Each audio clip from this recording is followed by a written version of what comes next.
Hello dear friends, you're on Ruslan Belov's channel and this is our daily summary of combat operations from the Ukrainian front. Well, yesterday Zelensky essentially finally clarified his position. He stated that he does not intend to make territorial compromises. In other words, there will be no withdrawal of AFU units from the Donetsk region under his watch. Moreover, he said this as clearly as possible, directly, unequivocally, and without any reservations. And in connection with this, a logical question arises for me. Then what can we even talk about? What can we negotiate about? What agreements can we discuss if one of the key points states, there will be no cessation of hostilities without the withdrawal of AFU from the Donetsk region? And Zelensky responds, I will not withdraw the troops. So what is there to discuss? It's obvious that there will be no peace. There will be no cessation of hostilities until this issue is resolved. And Zelensky quite openly says that he does not intend to withdraw troops. Therefore, a rather paradoxical picture emerges. It seems to many that peace is close, but at the same time it is incredibly far away because the other side is not compromising. Consequently, hostilities will continue. They will continue precisely because Zelensky has essentially taken a hard position and dug in. And hostilities, as we see, are not going anywhere. They continue. Well, we continue to carefully analyze the situation on the front line. There have been advances. Moreover, advances have been noted in quite difficult areas, and in some places, even in those directions that for a long time were considered literally dead. And it's from one such difficult area that we'll start today. We're talking about the Kramatorsk direction. Not long ago, literally last week, in one of the episodes we discussed in detail the breakthrough of Russian fighters from the south grouping toward the village of Privolye. I don't know if you remember or not, but I then specifically showed on the terrain relief map that the fighters had to overcome a deep ravine to break into Privolye and drive the AFU from the heights. The task was extremely difficult, but the guys managed it. And then we talked about how the decisive question now becomes the expansion of flanks, to ensure normal and stable logistics in Privolye. Because although they managed to enter the village, the breakthrough section itself turned out to be too narrow. The AFU could cut it off with literally one counterattack, and then those units that were in Privolye could easily find themselves encircled. And what do we observe now? We see the result of the work that has been conducted all these days. The control zone has been expanded to the northeast, and quite noticeably, approximately 1 kilometer 700 meters. Plus, in the southwestern direction, the control zone has also been increased here, advancing approximately 1 kilometer 300 meters. Even a bit more. Moreover, it's not just about advancing forward. They managed to destroy an AFU strongpoint at the entrance to Minkovka, managed to enter Minkovka itself, and occupy the entire northeastern part of the settlement. The progress is serious, of course. First, logistics in Privolye have now become more or less stable. At least this is no longer those 800 meters of width that existed before and which, as I said, could easily be cut off. Then the guys could really end up encircled. Now the width of the controlled section is approximately 3 kilometers 600 meters. Yes, it's narrower a bit further south, but still the width there exceeds 2 kilometers. Thus, relatively reliable logistics for Privolye are ensured, and Russian fighters continue to confidently hold positions. Secondly, it's obvious that this dead section of the front has finally been opened up, and the Russian army continues to gradually push back the AFU. As I said last time when we analyzed this sector, look at the village neighboring Privolye, Nelipovskoye. It was taken back in the spring of 2023. And after that, nothing. That is, for approximately 2.5 years, the front here remained practically motionless. And you need to understand that AFU fighters here, of course, didn't sit idle. Figuratively speaking, didn't just drink tea. No, of course not. They were actively fortifying all this time, digging, excavating, entrenching themselves, burying themselves in the ground, cutting trenches, building strongpoints, fortified areas, and so on. In fact, they turned this entire section into one large fortified area. And nevertheless, over the past week, Russian guys have advanced in area more than in all the last 2 years. And what's especially important, they continue to move. If we talk about immediate prospects, it's of course to finish off Minkovka, and close the pockets in the southeastern part of the village, plus are to begin battles for Golubovka, and in general, in this section, to reach the Seversky Donetsk-Donbass Canal. This is the immediate goal, the immediate prospect, and the medium-term task is to continue movement from Privolye in order to ultimately reach the outskirts of Alexandrovka from the southern side. Let's move on. On the Kramatorsk direction, advances were not only in the Minkovka area, but also further south. Here the fighting is already taking place beyond the canal, in the area of the village of Markovo. Yes, those who remember, it was previously announced that Markovo is under Russian control. Moreover, this was announced quite a long time ago. If memory serves, we're talking about September 2025. But stable control was not achieved then, because the area is indeed extremely difficult. And now we're seeing renewed activation. Objective control footage has appeared, showing that they managed to enter the settlement from two directions at once, from the east and from the west. With such a configuration, the AFU, of course, won't be able to hold the village, so in the near future, it will most likely fall off from them. But how exactly the situation will develop further, honestly speaking, I won't venture to predict. Because the area is again extremely difficult, it's not possible to move here stably and confidently. You can see this yourself from the reports. Advances come only in rare spurts. We very rarely even touch on this area because successes there are extremely rare. Although at the same time, the direction is really important.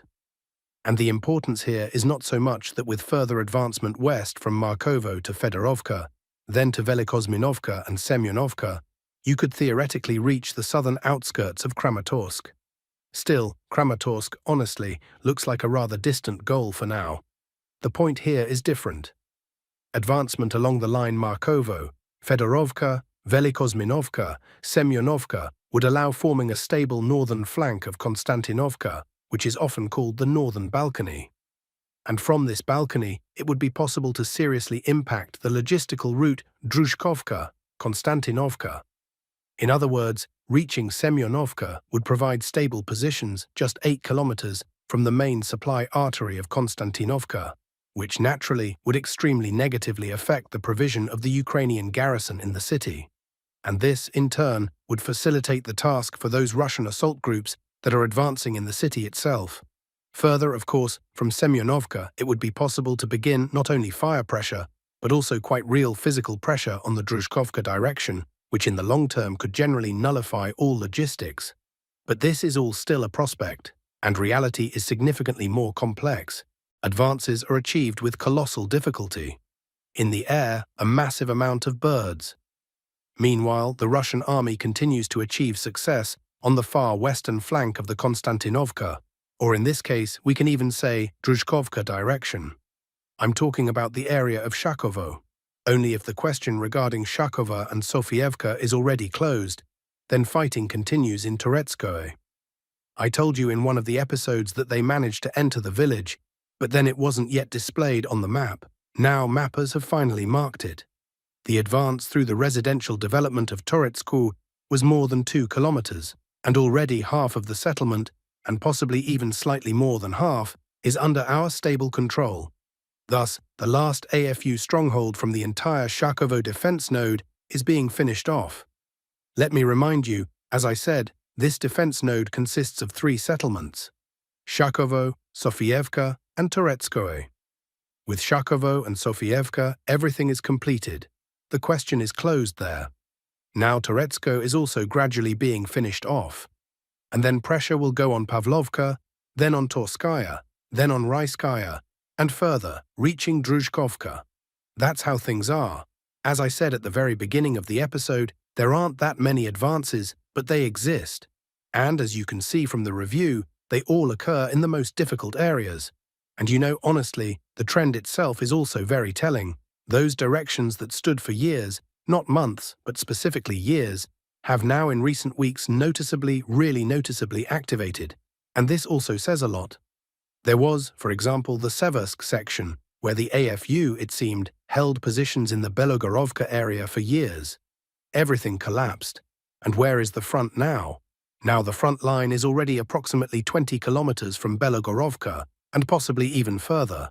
Essentially, approximately the same thing, it seems to me, awaits the Kramatorsk direction in the future.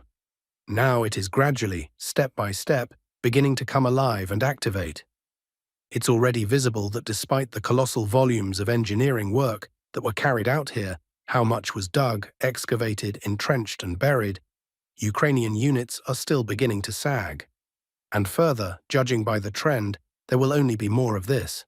Now let's move on to today's small changes. Moderate adjustments are marked on the map, and they primarily concern the western Zaporizhzhia direction, in the area of such settlements as Stepnogorsk, Lukyanovskoye, Novoboykovskoye, and Pavlovka. It is in this section that small shifts have been recorded. Information comes from various neutral sources and mappers who monitor the situation. Based on these minor updates, we can observe how the Russian army is gradually bringing the front line to a more even appearance. There is an alignment of positions between individual sections. Figuratively speaking, the line is straightening out, strong points are being strengthened, a more convenient defense configuration is being created, and in parallel, gradual preparation is being conducted for the next offensive actions in the direction of Orakov. To be more precise, there isn't much left from the current positions of Russian units to Orakov. It would even be more correct to say not to the city itself, but to the entire Orakov agglomeration, which includes, among other things, the small village of Buryakivka. It's now about 11 kilometers away. And if we proceed from the current pace of advancement, as well as from the overall situation in this section, we can assume that possibly as early as March, hostilities will begin directly for the Orakov agglomeration. On the other hand, video materials are appearing from the territory of the former women's colony. Today, such footage is being published by Russian sources, and in these videos we can see a series of FPV drone strikes on positions of the armed forces of Ukraine, specifically on the territory of this former colony. And based on these shots, the conclusion suggests itself that the Ukrainian side most likely managed to transfer certain forces there. Perhaps these were sabotage groups, or perhaps not only them. There are grounds to believe that AFU assault units managed to enter the territory of the colony and consolidate their positions. It turns out that in this section there may now be counterstrikes taking place, the purpose of which is probably an attempt to regain control over positions in Malaya Tokmachka, which were previously lost by the Ukrainian side during the summer, and then, as far as I remember, the autumn campaign of 2025. If we talk about the eastern Zaporizhzhia direction, then here the overall situation remains without significant changes.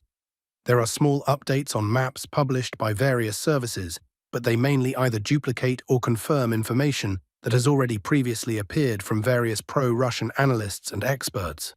In this section, we see that the Russian army's offensive has currently stopped, and if you carefully read the reports of the Vostok, East troop grouping, as well as the telegram channels associated with them, it seems that the Russian army has shifted to defense along the bridgehead along the Gaichur River, and the main work now is on repelling AFU counterattacks, which are regularly conducted from the side of Zalezhnye, Staraya Ukrainka, as well as Verkhnyaya Tersa. Apparently, at this moment the Russian army is carrying out regrouping and waiting for more comfortable weather conditions in order to later again develop movement to the west, toward Orakov, through the settlements of Zalezhnye, Verkhnyaya Tersa, as well as Staraya Ukrainka and Sviatopetrovka. There are also reports of heavy fighting along the Kosovtsevo, Ternuvata line. Next, we move to the Dnipropetrovsk direction, from where a large amount of information is coming. Sources report that the Russian army is gradually increasing pressure in this section, and that is precisely why the map has been adjusted in this way over the last several days. Now, based on geolocation data, Russian units are trying to bring the front line to a more even appearance along the line Ivanovka, Filia, then Novopavlovka. That is, in fact, a bridgehead is being formed on the Ukrainian side of the Volcha River. It is being created on the basis of two large settlements, Ivanovka and Novopavlovka, and gradually this section is being saturated with infantry and personnel. There are updates, there are adjustments, and also video materials published by the Ukrainian side have appeared. In these shots we can see a small column of Russian equipment with landing troops moving in the direction of Novopavlovka. Apparently, this is either reinforcement or conducting rotation, or delivery of personnel and resources. Then the Ukrainian side begins working on this column with drones.